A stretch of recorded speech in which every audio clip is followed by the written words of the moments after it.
Hello বন্ধুরা, good morning. কেমন আছো সবাই? আশা করছি সবাই ভালো আছো। আর আমরাও আছি মোটামুটি। কারণ হলো আমার কালকের থেকে খুব জ্বর, তো তার জন্য বলছি মোটামুটি আছি। তো বিছানাটা গুছিয়ে নিয়েছি। আর এদিকে সোনাদের জন্য দুধ বিস্কিট নিয়েছিলাম, ওরা সকালে দুধ বিস্কিট খায়নি, তো তার জন্য আমি একটু ওদের খাবারটা বানিয়ে নিচ্ছি। মানে এই বনটাকে গরম করে নিচ্ছি দিয়ে বাটার দিয়ে, তো একটু বেজে নিচ্ছি। তো এই ভাত বসিয়ে দিয়েছি, এদিকে ভাতটা হয়ে গেলে সোনাদেরকে সেদ্ধ ভাত খাইয়ে দেবো। আর এইদিকে দেখছিলাম যে বাটার দিয়ে বনটাকে বেজে দিলে খায় কিনা, কিন্তু খায়নি, জানো তো, একদম খায়নি। ওদের ভালো লাগেনি, তো তার জন্য খায়নি। যদি ভালো লাগতো না তাহলে একটু হলে খেত। তো এইদিকে ওদের জন্য কি সুন্দর করে আমি নিয়েছি দেখো, কিন্তু একদম খায়নি। আর সেদ্ধ ভাত হয়ে গেছে যেহেতু, ওদের জন্য সেদ্ধ ভাত নিয়ে নিয়েছি। ভাতটাকে একটু মেখে নিচ্ছি ভালো করে, নরম করে মেখে। আর এদিকে ডিম দিয়ে ওদেরকে ভাতটা খাইয়ে চলে আসলাম রান্না করে। আবার তো আমি আলু সিদ্ধ দিয়েছিলাম, ছোটো আলু সিদ্ধ দিয়েছিলাম, মাছের মাথা আছে সেটা দিয়ে রান্না করার জন্য। তো আমার বর বললো ওর দেরি হয়ে যাবে আলু সিদ্ধ দিয়ে আজকে দিয়ে দেওয়ার জন্য। তো এখান থেকে অল্প আলু ছিলে আমি ওকে আগে ভাত দিয়ে দিয়েছি, আলুটাকে মেখে শুকনো লঙ্কা ভেজে। তো ভাত খেয়ে চলে গেছে আর আমার সোনাদের খাওয়ানো হয়ে গেছে। তো ওদের খাওয়া শেষ হলেই আমার একটা যেন মানে বড় কাজ গুছিয়ে যায়। তো এখন থালাগুলো ধুয়ে আনবো। আর আমি খাইনি, আমার খাওয়ার ইচ্ছেই করছে না, জ্বরের জন্য না কিছু খেতে ভালো লাগছে না। আজকে আর রান্না করা হয়নি, আলু সিদ্ধ ভাতই। আর দুপুরে রান্না করব, মাছের মাথা আছে, তো ওটা দিয়ে ছোটো আলু সেদ্ধ করেছিলাম, তো ভেঙে মাছের মাথা দিয়ে রান্না করবো। আর এই দেখো বিল্লি পাশের বাড়িতে এনেছে না, আর ওটা এখানে এসে বসে আছে। আমি সোনাদেরকে বাইরে ডেকে এনে বিল্লিটাকে দেখাচ্ছি।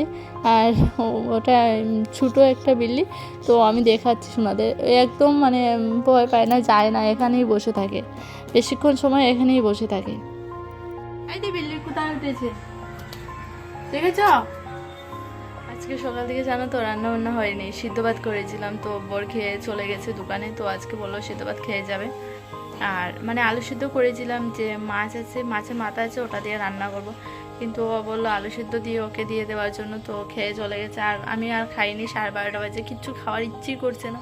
আর খুব ঠান্ডা লাগছে জানো তো, কিন্তু কাপড়গুলো ধুয়ে দিতেই হবে। তো তাড়াতাড়ি করে কাপড়গুলো ধুয়ে দিই, তারপর ছেলেদের জন্য রান্না করতে হবে, স্নান করে পুজো দিতে হবে। তো তার জন্য কাপড়গুলো ধুয়ে দিয়ে আসি, তারপর দেখা হচ্ছে। তো কাপড়গুলো ধুয়ে নিয়েছি। আর এখন আমি এই দেখো সেদ্ধ ভাত নিয়েছি, ভাত খেয়ে নিই, তারপর বাকি কাজগুলো করে নেব। 12:30 থেকে বেশি হয়ে গেছে, আর এখন আমি সেদ্ধ ভাত খাচ্ছি।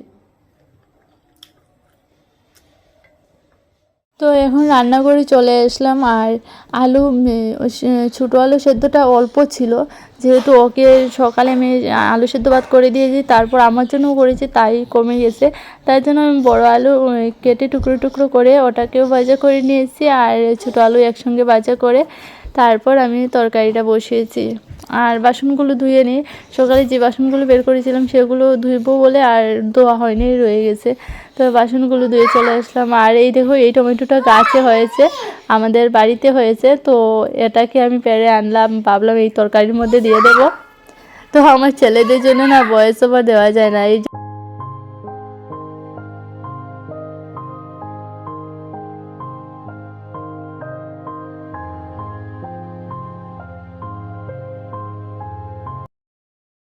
তো আজকে লঙ্কা দেইনি, কাঁচা লঙ্কা পেস্ট দেইনি, আর গুঁড়ো লঙ্কাও দেইনি। যেহেতু আমি সোনাদের জন্য একসঙ্গে বানিয়ে নিয়েছি, তো আস্তে আস্তে কাঁচা লঙ্কা বেশ কিছু দিয়ে দিয়েছি।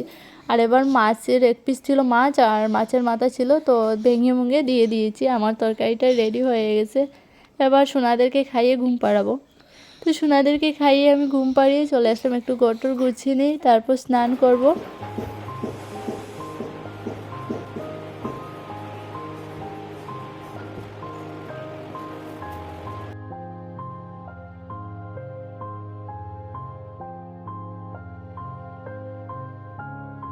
বিছানাটা গুছিয়ে তারপর মনে হলো এই পাশটা তো অনেকটাই রৌদ্র পড়ছে, তো বালিশগুলো এরকম দিয়ে রাখি, ভালোই হবে। আর বালিশগুলো মাঝে মধ্যে এমনিতেই রৌদ্র দিতে হয়, তো আজকে এরকমভাবেই দিয়ে দিয়েছি। তো ঘরটার চার দিয়ে, আর ঘরটা প্রচণ্ড নোংরা হয়ে থাকে এখন, সোনারা এটা ফেলে ওইটা ফেলে, তো নোংরা হয়েই থাকে।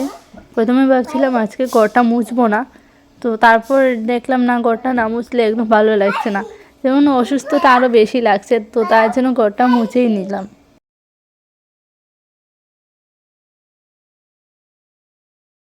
শরীর যতই খারাপ থাকুক না কেন ঘরের কাজ তো করতেই হবে।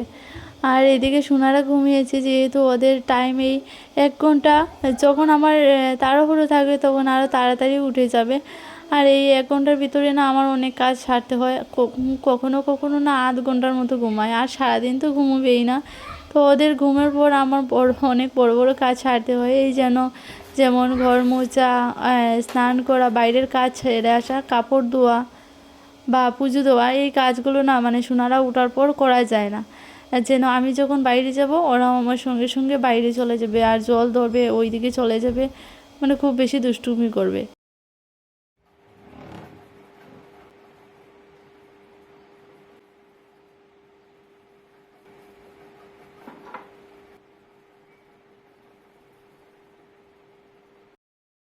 কত দেরি হয়ে গেল আজকে স্নান করতে, এই 3টে বেজে গেছে। আর এই দেখো 3:10 বাজে, এখন আমি ঘরে এসেছি, ঘরে এসে ক্রিম দিয়েছি, ঘরটর আমার শুকিয়ে গেছে। আর এইদিকেও আমি ভাত নিয়েছি, আজকে এই তরকারি রান্না করেছিলাম আলু ভেঙে, যে বলেছিলাম তোমাদের মাছের মাথা দিয়ে, তো এটাই আজকে রান্না করেছি, যেহেতু বড় আর খাবে না।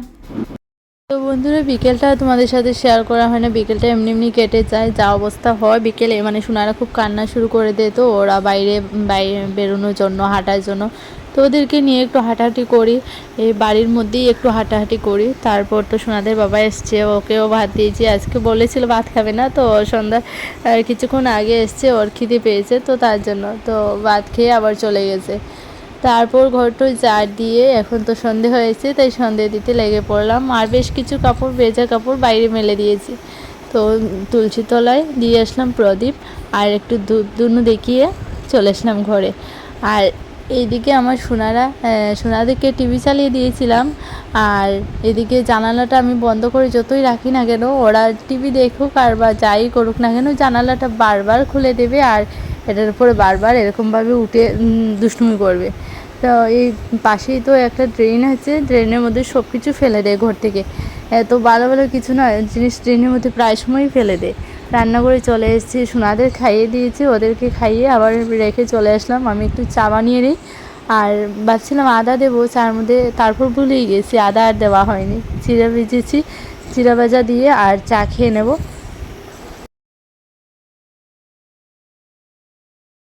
এইদিকে তোমাদের সাথে কথা বলছি আর এদিকে টিভি চলছে, তো তার জন্য আবার ভয়েসটা অফ করে দিয়েছি।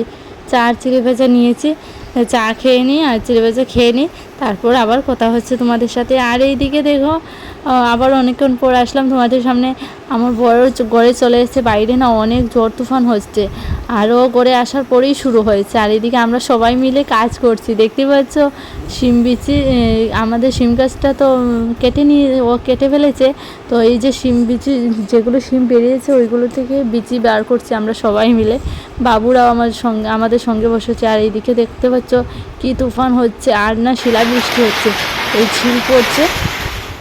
আর এই দেখো বিচি এইগুলো বেরিয়েছে, অনেকগুলো শিম ছিল, আর এই বিচিগুলো বেরিয়েছে মাত্র।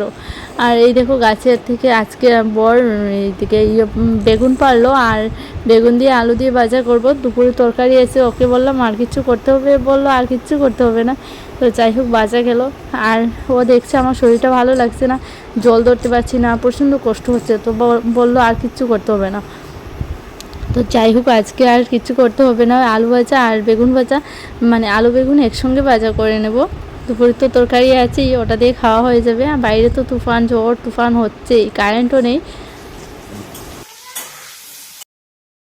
তো ছেলেদেরকে খাইয়ে ওদেরকে ঘুম পাড়িয়ে দেবো, তার জন্য বিছানাটা গুছাতে আসলাম। আর আমার ছোট্ট সোনা কী করছে দেখো, আমি ছোটো ছেলেকে ঘুম পাড়িয়েছি, আমার বড় ছেলেকে ঘুম পাড়িয়েছে, তো ওদের ঘুম হয়ে গেলে তারপর আমরা চলে আসলাম ভাত খাওয়ার জন্য, বসে পড়লাম।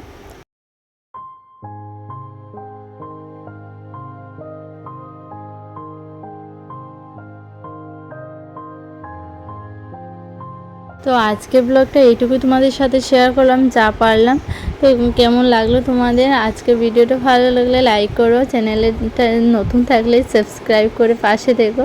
আজকে একদম উল্টো পাল্টো কথা বলছি তোমাদের সাথে।